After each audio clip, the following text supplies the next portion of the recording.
El primer tema es síndrome paroxístico de la infancia.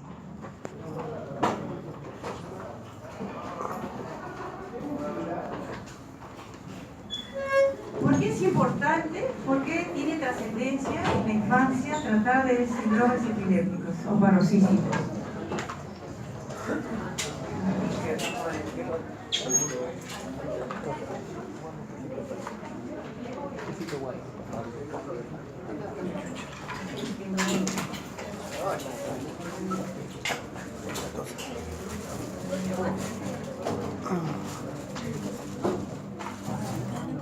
¿Por qué es importante hablar sobre síndromes paroxísticos en la infancia? Primero, porque es su elevada frecuencia. Segundo, porque provoca una gran ansiedad en los padres, ¿no? Ustedes seguro que ya han estado en una emergencia y han visto llegar a un niño que está convulsionando y ven los papás que vienen como están, vienen en pijama, vienen corriendo, desesperados porque su niño está convulsionando, ¿no? Por las consecuencias potenciales de la crisis epiléptica cuando se prolonga en forma de estado epiléptico, por la gravedad de las secuelas y el riesgo de muerte del niño, ¿no? Entonces vamos a hablar un poquito de términos. ¿Qué es una crisis epiléptica? ¿Qué es una crisis?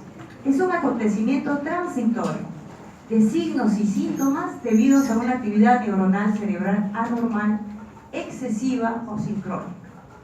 Pueden ser fenómenos positivos o pueden ser fenómenos negativos. Los fenómenos positivos, por ejemplo, son crisis motoras, ¿no? Clónicas, tónicas, etc. Y los fenómenos negativos es la pérdida de conciencia o del tono muscular. Aquí están las crisis atónicas, por ejemplo, ¿no? ¿Y qué es la epilepsia? La epilepsia es un trastorno del cerebro caracterizado por una predisposición para generar crisis epiléptica y por las consecuencias neurobiológicas, cognitivas, psicológicas y sociales de esta condición. Se caracteriza por crisis recurrente inducido por una disfunción brusca de las neuronas cerebrales. Quiere decir recurrente, más de una crisis, ¿no? Si hay un niño que tiene solo una crisis paroxística, no es una epilepsia. Y un síndrome epiléptico es un complejo de signos y síntomas que definen una condición epiléptica única. Vamos a entender este término cuando veamos los síndromes. ¿Cómo se clasifica? La clasificación data de hace mucho tiempo. La primera clasificación fue en 1961, en la cual separaban las crisis de manera clínica entre crisis epilépticas parciales y la otra generalizada. Otra clasificación que viene en 1981, en la cual es una clasificación clínica, electroencefalográfica y con el sustrato anatómico.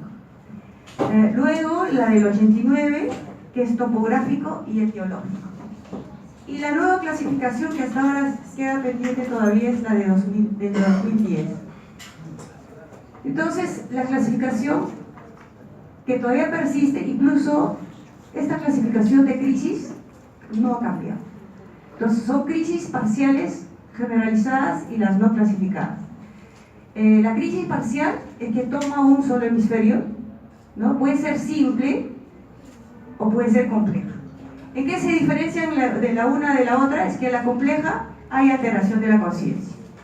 Las crisis parciales que se generalizan secundariamente es otro tipo, y de las generalizadas vamos a ver las ausencias, las crisis mioclónicas, las crisis clónicas, las tónicas, las tónico-clónicas y las atónicas. A ver, pónganse en orden y escuchen la clase, si no, mi esfuerzo va a ser en vano.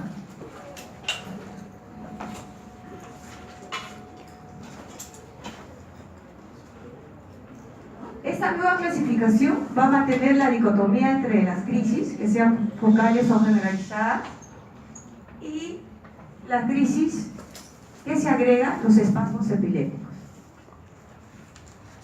Y de acuerdo a la etiología, las epilepsias se van a dividir de causa genética, de causa estructural o de causa desconocida. ¿Qué es un síndrome electroclínico? Es un complejo de características clínicas que en su conjunto definiría un síndrome Ejemplo, la epilepsia temporal medial con esclerosis de hipocampo, ¿no? Este sería un síndrome electroclínico. ¿Cuáles son los criterios para caracterizar una epilepsia? Es primero, edad de inicio. A ver, ¿quién quiere hablar? Puede salir adelante. ¿Quién quiere seguir hablando? Estamos hablando sobre los criterios para caracterizar una epilepsia. Hay que pensar en la edad de inicio, ver el desarrollo del niño, que ya hemos revisado, ¿no? Si hay un trastorno del desarrollo, si hay una alteración cognitiva, si hay una alteración en el examen neurológico, qué características tiene el electroencefalograma. ¿Quién es que conversa tanto? La verdad que me está alterando y me confunde. Entonces, estamos hablando que la epilepsia, hay criterios para caracterizarla. De los criterios que tenemos acá, tenemos que pensar la edad de inicio, si hay compromiso del desarrollo, si hay un compromiso del área cognitiva, si el examen neurológico es normal o está alterado, qué características tiene el electroencefalograma, cuáles son los factores precipitantes de una crisis, cuál es la relación de la crisis con el ritmo, vigilia y sueño. Por eso que los electroencefalogramas ahora tomamos en vigilia y en sueño. Y estos son los síndromes electroclínicos, ¿no? Que vamos a verlo de acuerdo a edad, van a ser diferentes. Por ejemplo, en el periodo neonatal tenemos la epilepsia neonatal familiar benigna. En el periodo de la lactancia tenemos el síndrome de West o el síndrome de Dravet. En la infancia, el síndrome de Lennox-Gastaut, la ausencia infantil. En la adolescencia, las ausencias juveniles. Entonces va a tener mucha relación a la edad. Dependiendo de la edad, uno va a pensar en un determinado síndrome. Y hay otras consideraciones distintivas, que es la epilepsia temporal medial con esclerosis del hipocampo, el síndrome de Rasmussen, etc. Y otras epilepsias atribuidas a causas estructurales, que sería, por ejemplo, un ictus, los síndromes neurocutáneos, las malformaciones del desarrollo cortical. Y las epilepsias de causa desconocida, ¿no? Entonces ahí ven un cuadrito, ahí ven un cuadro en el cual comparo las determinadas edades. Vieron, los círculos son las edades. Este es un mes, 2 años, 10 años. Si la crisis es focal o generalizada, si la causa es idiopática, o sea, no se conoce la causa, y si la causa es sintomática. Entonces, vamos a tomar solo un ejemplo, ¿ya? Por ejemplo, tenemos el síndrome de West. ¿Ya? ¿A qué edad da el síndrome de West? Del mes a los 2 años. Puede ser idiopática o puede ser sintomática, ¿no es cierto? Está en la mitad. Puede ser idiopática o puede ser sintomática. Y siempre es generalizada. Pero una crisis de espasmo, inflexión o espasmo tónico es una crisis generalizada. Y ustedes así van a buscar los síndromes y van a ver que está ubicado exactamente donde, si es focal o es generalizada la crisis, a qué edad se presenta y si es sintomático o idiopático. La etiología también es de acuerdo a la edad, ¿no? Al grupo etario. En los recién nacidos, la causa más importante de crisis paroxística o convulsión neonatal es la encefalopatía hipopsiquisquémica. Después vienen los disturbios metabólicos, las infecciones, la hemorragia intraventricular o los infartos, malformaciones congénitas, dependencia de piridoxina o deficiencia de piridoxina, los errores innatos del metabolismo. En los lactantes ya cambia, la primera causa es la infección, las meningoencefalitis, las encefalitis, aparece la convulsión febril. Acá tenemos ya la convulsión febril y siguen los disturbios metabólicos, las malformaciones, y acá ya ven una epilepsia que estamos hablando ahorita, que es el síndrome de West. Vienen las intoxicaciones, los postvacunales, como a esta edad le ponen vacunas, las infecciones como TORCH, toxo, rubiola, citomegalo y herpes, y los traumatismos, ¿no? Acá tienen un ejemplo, por ejemplo, un recién nacido a término, que lo hemos hablado en la clase de neurodesarrollo, que tiene una asfixia severa, le va a dar una lesión difusa encefálica, y esta es una imagen de una lesión difusa encefálica hipóxica y se llama encefalomalacia multiquística. Y vamos a ver que estos niños van a tener epilepsia, retardo mental y cuadriparesia espástica. Y acá vemos una imagen donde hay una necrosis focal en un hemisferio, y este también nos va a dar probablemente una hemiparesia, epilepsia y quizás un compromiso cognitivo.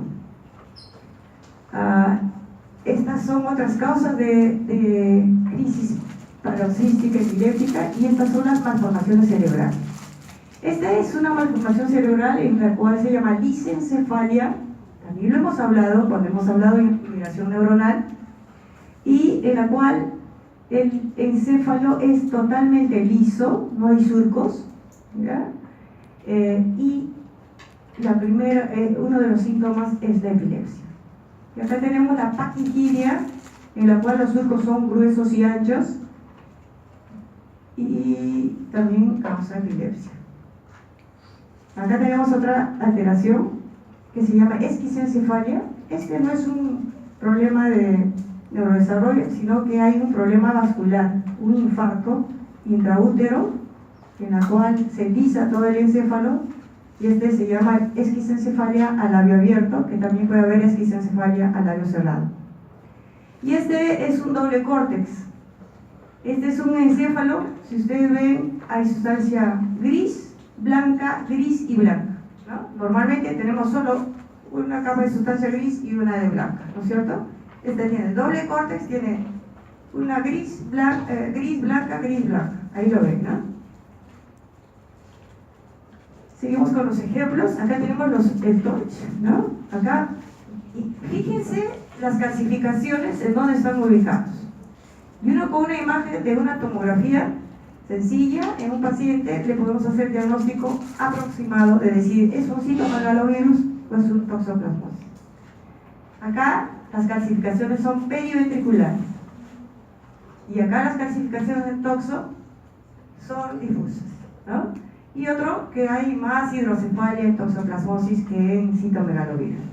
Las dos pueden dar epilepsia, retardo de desarrollo, etc.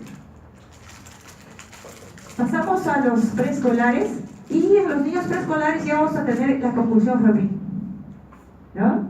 Convulsión febril, esta es otra causa. Las infecciones también, vienen las epilepsias de Lennox-Gastaut, las ausencias, y todo el resto son las mismas causas. Los tumores cerebrales aparecen, las enfermedades neurodegenerativas también, y en los niños escolares vamos a ver las epilepsias focales.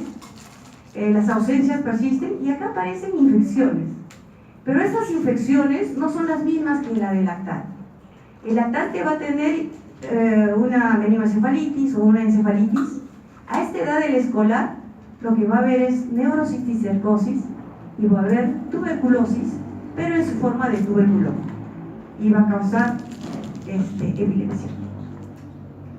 Acá les pongo otros ejemplos. Enfermedades metabólicas, la aciduria glutárica tipo 1, que hay una atrofia cortical, ¿no? Y acá, esto sí lo ven ustedes con frecuencia, que son las facomatosis, ¿no? Entonces, por ejemplo, esta niña es una niña del interior que llegó a mi consulta, que fue tratada por el dermatólogo N veces, ha ido muchas veces, y tenía el diagnóstico de acné juvenil. Desde que entra al consultorio, esto no es acné juvenil, ¿no es cierto? No es acné juvenil. Es una facomatosis, es una esclerosis tuberosa.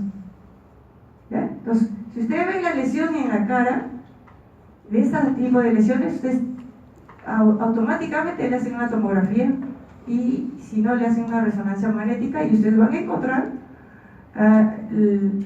los tuberomas en el encéfalo, que pueden ser difusos. Acá tiene corteza, subcortical, hasta periventricular, miren, tiene ahí, hasta periventricular, ¿ya? Y eso es causa de epilepsia. Acá tenemos otra facomatosis, Esta es la angiomatosis encéfalo-trigeminal. Mira, esa es una manchita rojo vinosa en este niño también, ¿no? Y entonces, esto causa epilepsia. Y ahí ven ustedes cuál es la lesión encefálica de este niño, ¿no? Es una angiomatosis, ¿ya? Angiomatosis en toda la corteza del encéfalo. Entonces eso causa epilepsia. Seguimos entonces acá la neurocisticercosis, que actualmente lo que viene lo vemos como lesiones únicas o pocas lesiones. Antiguamente veíamos este tipo de lesiones de neurocisticercosis, ¿no? Con quistes múltiples en todo el encéfalo, el niño con todos los tipos de crisis convulsiva, con un retardo mental severo, ¿no? Esperemos que con el diagnóstico precoz que ustedes hagan cuando ustedes vayan médicos, no lleguen a estos casos, ¿no? No nos lleguen estos casos porque realmente tiene un pronóstico muy grave. La otra enfermedad que sí también nos causa epilepsia es la neurotuberculosis. La neurotuberculosis nos puede dar diferentes tipos de lesiones. En este caso estamos viendo la hidrocefalia, ¿no? Estamos viendo tuberculomas, que son los causantes de las crisis epilépticas, y estamos viendo un infarto cerebral amplio, masivo, ¿no? Todo tipo de formas de lesión que tiene el encéfalo y que va a causar epilepsia. Cuando tenemos una lesión en la cual no sabemos si es un tuberculoma o es un neurocisti o podría ser un tumor cerebral, entonces recurrimos a la espectroscopía cerebral, que nos va a ayudar a hacer el diagnóstico diferencial. Entonces, la primera pregunta que se tiene que hacer es preguntarse, ¿este evento que me cuenta la mamá o que el niño presenta es una crisis epiléptica o no es una crisis epiléptica? Entonces, ¿qué cosa tenemos que interrogar a la madre? Preguntar si hay pérdida de conciencia o no hay pérdida de conciencia. La pregunta sería, ¿el niño sigue su actividad normal cuando hace este episodio? ¿No? Si sacude la manito, ¿no? Si sacude la manito, por ejemplo, ¿no? Usted le habla al niño y le contesta, le reconoce, le mira, etc., ¿no? O sea, hay que hacerle preguntas que la mamá entienda de qué es pérdida de conciencia, ¿no? Hay modificaciones en la mirada. ¿Cómo es la sacudida muscular? A veces a la mamá le digo, haga lo que hacía el bebé. Haga usted igualito como hacía el bebé, usted hágalo. Y lo hace. Hay espasmo tónico. O sea, espasmo tónico quiere decir que se estira totalmente, ¿no? ¿Qué pasa después de la crisis? ¿Hay sueño poscrítico? ¿Cómo es? ¿Empieza brusco y termina brusco? Eso se llama paroxístico. Empieza brusco, termina brusco. Está asociado a fiebre, ¿no? Porque si nos dice sí ha hecho fiebre, ya estamos pensando en otra patología, ¿no es cierto? Entonces, yo creo que todo esto nos puede decir la madre, pero a veces está tan nerviosa que no ha visto nada. Dice, doctora, no he visto, no me he dado cuenta, yo estaba en otra. Entonces lo que le dices, cuando haga una actividad así, un episodio así, por favor, grábelo. Ahora todas las mamás saben grabar. Yo he tenido grabaciones de un hermanito de 5 años que el niño convulsionaba, la mamá la atendía y el niñito de 5 años le grababa. O sea, la grabación lo hace ahora cualquiera, es fácil de hacerlo y ahora los pacientes llegan a la consulta con su grabación. O sea, acá está doctora, esto es lo que hace. Y ayuda un montón, nos ayuda un montón. Después hay que hacer un examen completo, ¿no? Un examen clínico completo y un examen neurológico completo. Luego pasamos a los exámenes complementarios, en la cual hay que empezar con un hemograma, un ionograma, electrolitos. La punción lumbar lo vamos a pedir, lo vamos a solicitar si hay una convulsión febril, por ejemplo, ¿no? Con la idea de descartar una infección del sistema nervioso. ¿Cuál otra indicación tendría la punción lumbar en un niño que haga crisis? ¿Qué sería? Mi epilepsia, a ver. ¿Qué sería? Claro, si tiene fiebre, le tengo que hacer la punción lumbar para descartar meningoencefalitis, ¿no? O una infección del sistema nervioso. ¿Qué otra indicación tendría hacerle punción lumbar a un niño que convulsiona? ¿En qué otra enfermedad estaría pensando? Hay una enfermedad que es una alteración del transportador de glucosa, ¿no? Entonces yo le hago la punción lumbar, veo la glucosa, comparo glucosa en líquido cefalorraquídeo y en sangre y hago el diagnóstico. Entonces también para descartar esa enfermedad. Y para otra cosa también podría ser, si yo estoy pensando en una enfermedad metabólica, hacerle lactato y piruvato en líquido cefalorraquídeo, ¿no? Tiene sus indicaciones más o menos precisas. La ecografía cerebral lo hacemos en los lactantes, muy fácil, no cruento, lo podemos llevar a la incubadora, lo podemos llevar a UCI, etcétera, etcétera. Nos ayuda un montón. La tomografía, si ha habido traumatismo, hacemos la tomografía con ventana ósea. La resonancia magnética nos va a ayudar, pero es un poco difícil porque realmente no contamos en una unidad de cuidados intensivos, ¿no?, de una resonancia magnética. El electroencefalograma sí, se tiene que hacer sí o sí, la máquina sube a UCI y lo puede hacer, y es donde esté el paciente, ¿no? El video monitoreo de epilepsia también lo estamos haciendo en los casos en los cuales hay duda diagnóstica. ¿Es una crisis o no es una crisis? Y lo otro es para caracterizar la crisis. Y lo otro es cuando hay cirugía de epilepsia. Entonces, si yo pienso hacer cirugía de epilepsia, tengo que hacer video monitoreo y hay que evaluar por lo menos 4 crisis en forma completa para saber de dónde empieza, dónde sigue y dónde termina, para que la cirugía de epilepsia esté dirigida al foco epileptógeno, ¿no? El SPECT cerebral y tangente rectal también nos va a servir en caso de cirugía de epilepsia especialmente.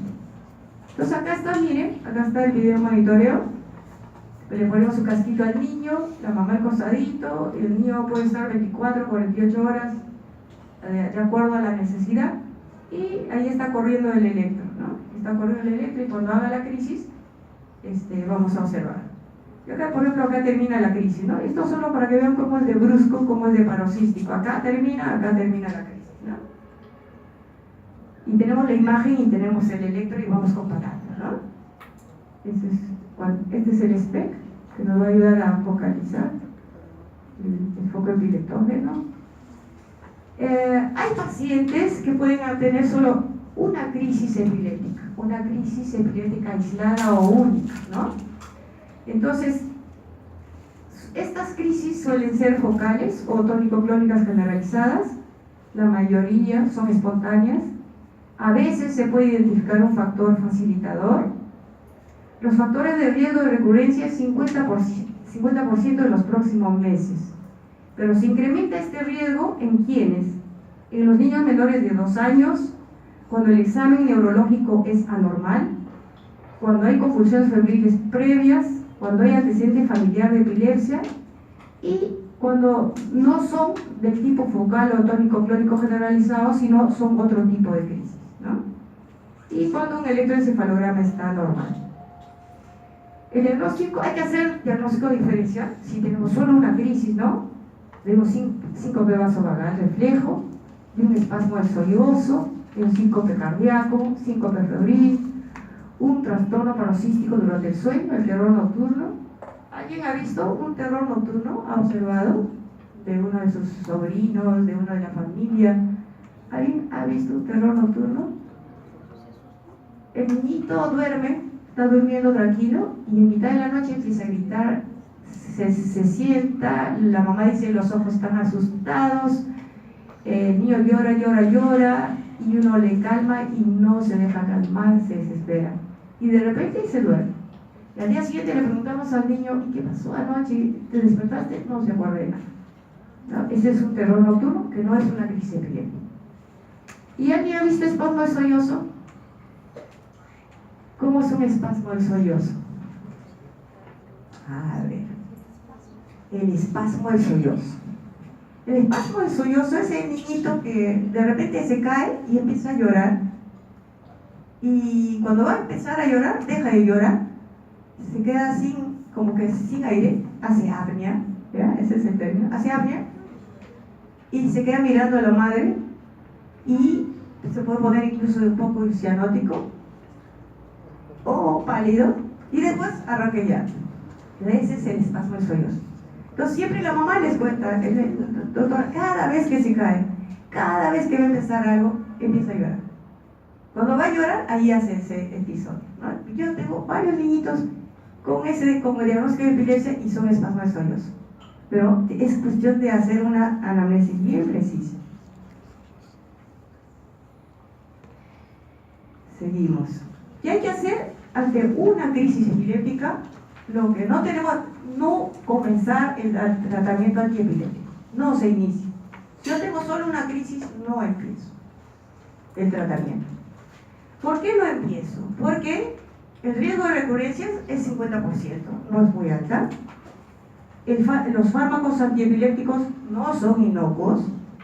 Y si yo le voy a poner un tratamiento, le voy a poner un tratamiento mínimo por 2 años. Entonces, prefiero evaluar, prefiero esperar, y de acuerdo a si viene otra crisis más, puedo empezar el tratamiento. Pero en la primera crisis epiléptica, no hay que empezar el tratamiento. Hay algunos casos que sí podría empezar, muy excepcionales.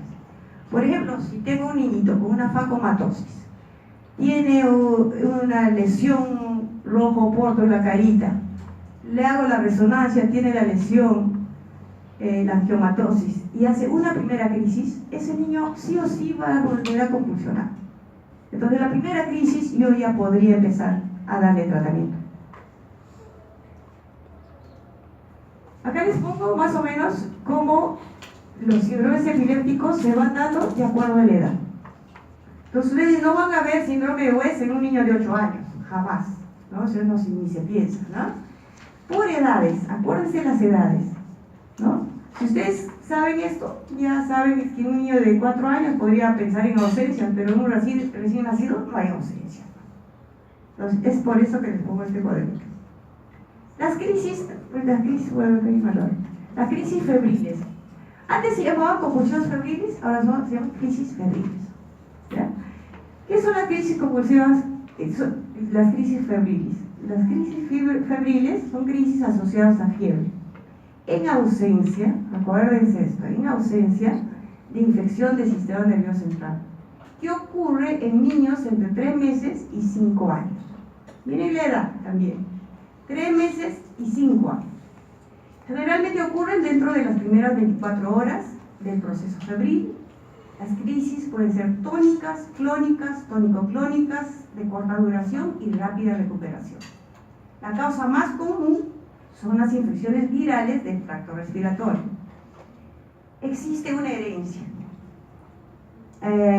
Es dominante con penetrancia incompleta y de expresión variable. En ese caso, hay que preguntar a los padres si alguien de la familia ha hecho crisis por fiebre. La prevalencia va de 2 a 5%.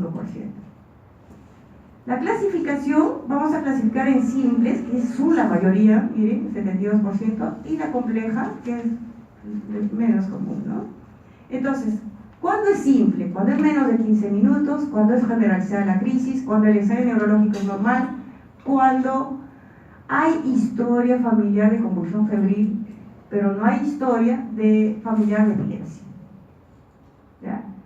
¿Y cuándo es compleja? Cuando el niño que presenta esta crisis tiene alteración del desarrollo psicomotor, cuando el ensayo neurológico es anormal, cuando la crisis tiene un inicio focal, cuando dura más de 15 minutos y hay una historia familiar de epilepsia. Entonces, de acuerdo a ello, lo clasificamos. ¿Cuándo recurrentes? Cuando es la segunda crisis, ¿no? El diagnóstico se basa, como todo en medicina, en la historia clínica minuciosa, ¿no? La punción lumbar, ya tenemos la crisis febril, ya tenemos. Es obligatorio en menores de 12 meses.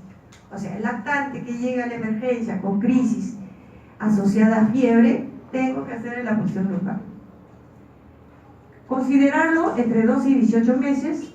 No se realiza de rutina en niños mayores de 18 meses, de rutina, ¿no? Pero tengo que averiguar todos los otros criterios para ver si le hago la punción. El electroencefalograma no me ayuda mucho y el pronóstico a largo plazo es excelente. El diagnóstico diferencial acá lo tenemos con síncopes febriles, con infecciones del sistema nervioso central. Esto es lo más importante, no se me puede pasar. No puedo mandar a su casa a un niño con una crisis febril pensando que es una crisis febril solamente con un Panadol cuando es una infección del sistema nervioso central, ¿no? Eso hay que tener mucho cuidado. El tratamiento, mira, la convulsión febril sin riesgo de recurrencia no requiere tratamiento.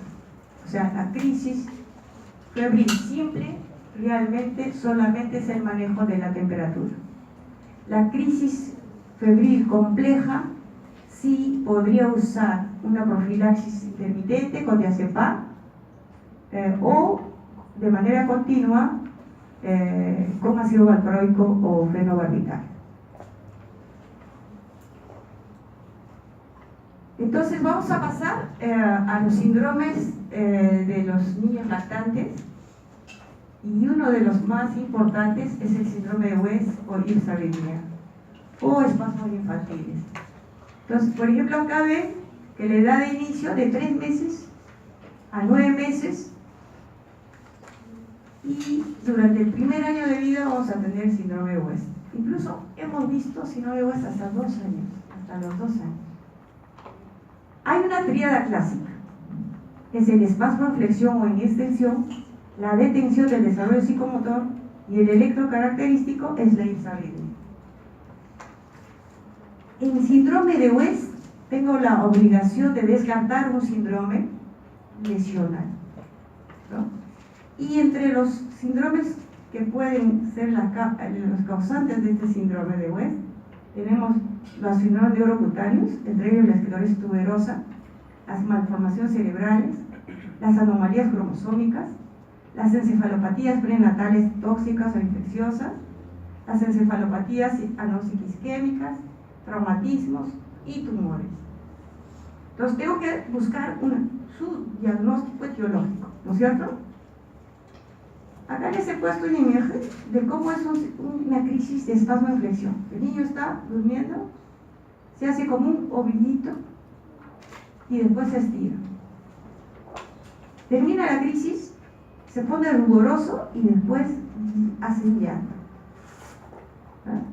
Esto es en segundos. Esto que les estoy describiendo es en segundos. Esto puede ser uno, después viene el otro, después viene el otro. Y se llama en salvas. Generalmente se presenta cuando el niño se está durmiendo o el niño se está despertando en el cambio de vigilia y sueño. Entonces, todas esas características, si uno le pregunta a la mamá, le va a describir igualito como les estoy diciendo. Y este es el trazado de hirsarritmia, ¿no? Son puntas, polipuntas, altas, erráticas, asincrónicas, etc. y generalizadas.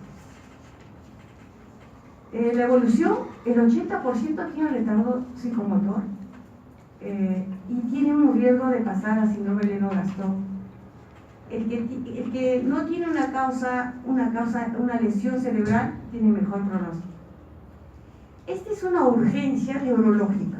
O sea, si uno hace ese diagnóstico, tiene que tratarlo ya, porque cuanto más crisis haga, más retardo va a tener el niño. Entonces hay que hospitalizar o iniciar de inmediato el tratamiento, ¿no? Uno de los medicamentos que se usa y que es muy bueno es el vigabatrin, la vigabatrina. El otro medicamento es el ACTH, que lo he puesto ahí abajo. El ácido valproico y los corticoides no son tan útiles, estarían en el tercer o cuarto nivel. Diagnóstico diferencial. Con esto es que quiero que ustedes aprendan a diagnosticar, porque la mayoría de lactantes que vienen ya por una historia antigua, o sea, dice, doctora, pero si eso mi hijito hace 4 meses. ¿Qué? Lo vemos en la atención, en la consulta, y lo vemos, eso, ¿desde cuándo lo hace? Dice, no, lo hace pues hace 4 meses. ¿Y no lo llevó al médico? Sí, doctora, he ido a la emergencia y me ha dicho que son cólicos de gases. Entonces hay que hacer, si un niño lactante va una vez por semana a la emergencia por cólico de gases y va, no es un cólico de gases. Hay que pensar en otro diagnóstico que podría ser un síndrome de hueso. Y otro tipo de epilepsias también. Entonces hay que hacer un diagnóstico diferencial con otro tipo de epilepsia.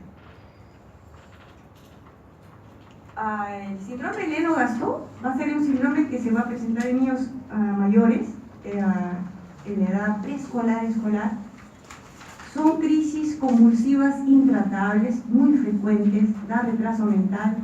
El electroencefalograma es característico y constituye de 5 al 10% de los desórdenes convulsivos de la infancia y es algo más frecuente en los varoncitos.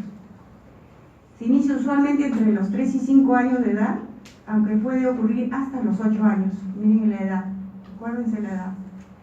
Solo en el 2 al 4% de los casos hay historia familiar de epilepsia. El cuadro clínico se caracteriza por los múltiples tipos de crisis.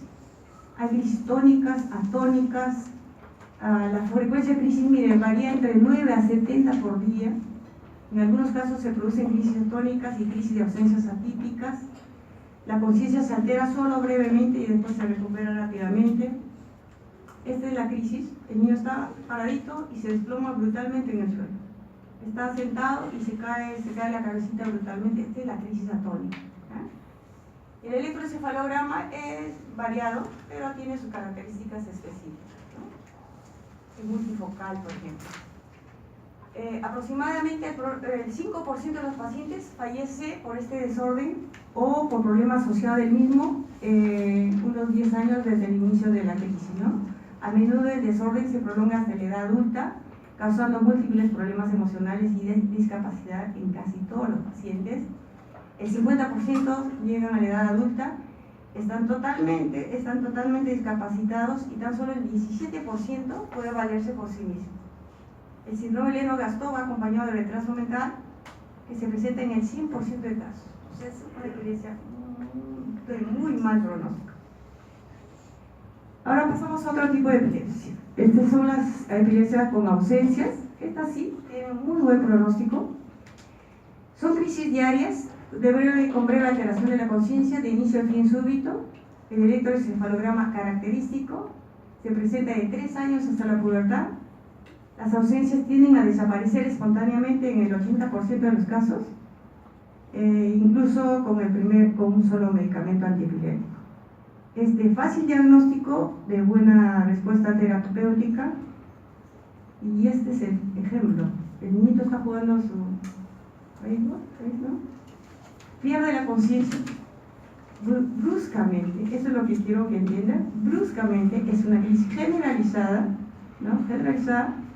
Hace la crisis, acá está en crisis, se le cae la pelotita, termina la crisis, después lo levanta la pelota y sigue jugando. Entonces estos niñitos van a ir a la consulta porque tienen problemas de rendimiento escolar. Los están atendiendo la clase, le dan la ausencia, dejan de escuchar, pierden conciencia totalmente. Si están copiando en el cuaderno, dejan en blanco un pedacito de hoja, de cuaderno, de la línea, y después regresan en sí, porque eso dura segundos, y siguen copiando lo que sigue. Entonces a veces a la mamá le dice, a ver, dame su cuaderno de clases, y lo ves, ahí tiene espacio, acá hizo crisis, y acá también. Entonces, estos niñitos van a vivir por problemas de aprendizaje. ¿Qué tenemos que hacer con este grupo de pacientes? Hay que tomarnos el tiempo de explicar a los padres de qué se trata, ¿no? Como ustedes han visto, hay epilepsias de muy mal pronóstico y hay epilepsias que se puede convivir con ellas y uno puede ser profesional y no hay ningún problema. Entonces, hay que explicar a los padres el cuadro clínico, de cómo va a ir con el tratamiento, de cuáles son efectos adversos del medicamento que le estoy dando, qué cuidados tienen que hacer, etc. Tómense su tiempo y así no van a tener problemas con el tratamiento ni con los efectos adversos. Pasamos al otro, es el mismo tema, pero, ya. ¿Y qué hay que hacer si hace crisis? Porque la pregunta que le hacen los padres es, ¿y qué hago, doctora, si convulsiona? Entonces, ¿qué hay que hacer? Hay que ponerle una almohada a la cabecita del niño, ¿no? Que esté cómodo. Si está ajustado con alguna ropa o algo, hay que desabotonarle todo, aflojarle todo, la corbatita, la ropa, etc. Póngalo en posición lateral para que la lengua caiga a un costadito, la babita al costadito y no se aspire, ¿ya? Y cuando ya es un niño epiléptico, hay que ponerle una barrita, algo que diga, tengo epilepsia y tomo tal medicamento, ¿no? Porque de repente le da la crisis en un momento que no está su familia, entonces la gente no puede ayudarle, luego le llega al hospital y no sabe cuál es la historia del niño, ¿no? Entonces sería bueno ponerle una plaquita de identificación. ¿Qué no hay que hacer? No introducir nada a la boca, ¿no? Ni cuchara, ni palo, ni diente, ni los dedos de la mamá, nada, ¿ya? No introduzca la mano, hay que ofrecer ayuda al niño, ¿no? Cuando despierta y explicarle qué pasó, ¿no? Estado epiléptico. Estado epiléptico, hasta ahora todavía hay esta definición. Es la actividad epiléptica que dura más de 30 minutos con la presencia de 2 o más crisis secuenciales sin recuperación de la conciencia entre las crisis. Todavía tenemos esta definición, ¿ya? La etiología va a estar de acuerdo a la edad. Ocurre más frecuentemente en niños de menores de 1 año y en mayores de 60 años. Determinar la causa que lo produce es lo más importante. La etiología puede ser sintomático agudo o como por ejemplo un traumatismo, por ejemplo, ¿no? Un niño sano, un traumatismo encefalocraneal y me da el estado epiléptico, ¿no?